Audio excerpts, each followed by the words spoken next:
All right, so this is the middle of a class, and I want to record a lecture to share some things that I've realized to you guys about the recursive nature of some essays.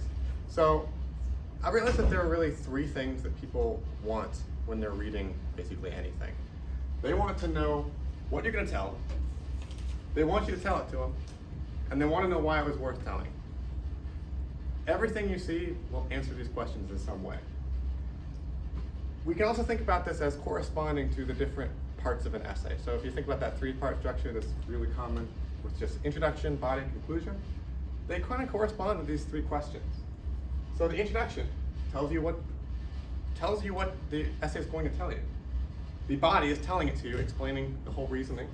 And the conclusion explains the significance and brings it back to the broader discussion at hand.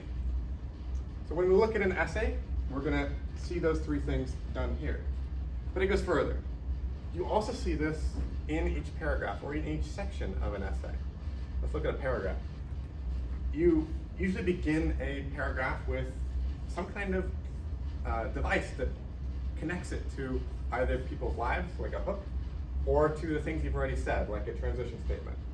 If you're introducing a new idea, you might also begin with a topic sentence. Something that tells you what that paragraph is going to tell you. After that, the paragraph starts doing it. They do the explanation. They give you their reasoning, share their main points or thesis. So we already have those two parts. Finally, a good paragraph will end with some sort of conclusion that either explains the significance, sets up connections between that paragraph and the rest of the information you're sharing, or in the case of a conclusion, gives you a parting image, which is sort of like an idea that reshapes how you view the entire essay.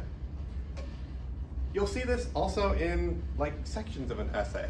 So when we were writing our literature reviews, if you decided to divide your essay into an introduction, literature review, conclusion, like I suggested, then in that literature review section, you would begin by explaining, in this literature review, I'm going to X, Y, Z. And then you might not have an explicit conclusion for that because you have a separate conclusion, but we can see that these parts are mostly there. If you think about reading a textbook, when you open up a textbook, what's one of the first things in there? Well, you got the publishing information, you got the table of contents, and then you got the introduction. You almost always see these things. You go to the very back of the essay, of the textbook, and you'll probably see some sort of conclusion. Within each of those chapters, they begin with an introduction saying, here's what I'm going to tell you in this chapter. They end with, here's why that was important. And then the whole meat in the middle is just explaining it to you. So you see this structure over and over and over. And as you're writing, one way you can think about writing is a process of answering these questions repeatedly. Why is this? Well, it's just sort of a satisfying way to construct things. So people like to be presented with information that feels like it was natural, like it was they were being eased into the information. They need the information for anything to make sense. And then they want to know what they can do with it. So like, I'm going to show you how to start a car. Here's how you start a car. This is important because you're 16 and you need to know how to drive a car now. You see this in conversation too. It's a very basic structure. Now for arguments, there's a modification to it. When you're arguing something, people want to know what the heck you're doing, what genre it falls in, what you're even here to do.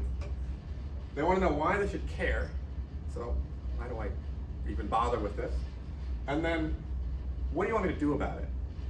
That last part is usually the hardest one. That's your call to action, where you're saying, if you've agreed with me throughout this essay, here's what I want you to do. And we'll talk about that in one of our classes. You can sort of think of this one as a guidepost for the structure of your essay, and this one as a sort of checklist for things that you need to make sure you have in order for the essay to feel complete. Because if you're leaving your audience still wondering one of these things, which even if you're not consciously questioning this, it's going to be in the back of your head somewhere. Why even care? If you address each of these questions, people will feel satisfied. If you don't, they will feel like you left something in. So this is an important thing that I want to get across to you guys, and that's why I thought it was worth recording.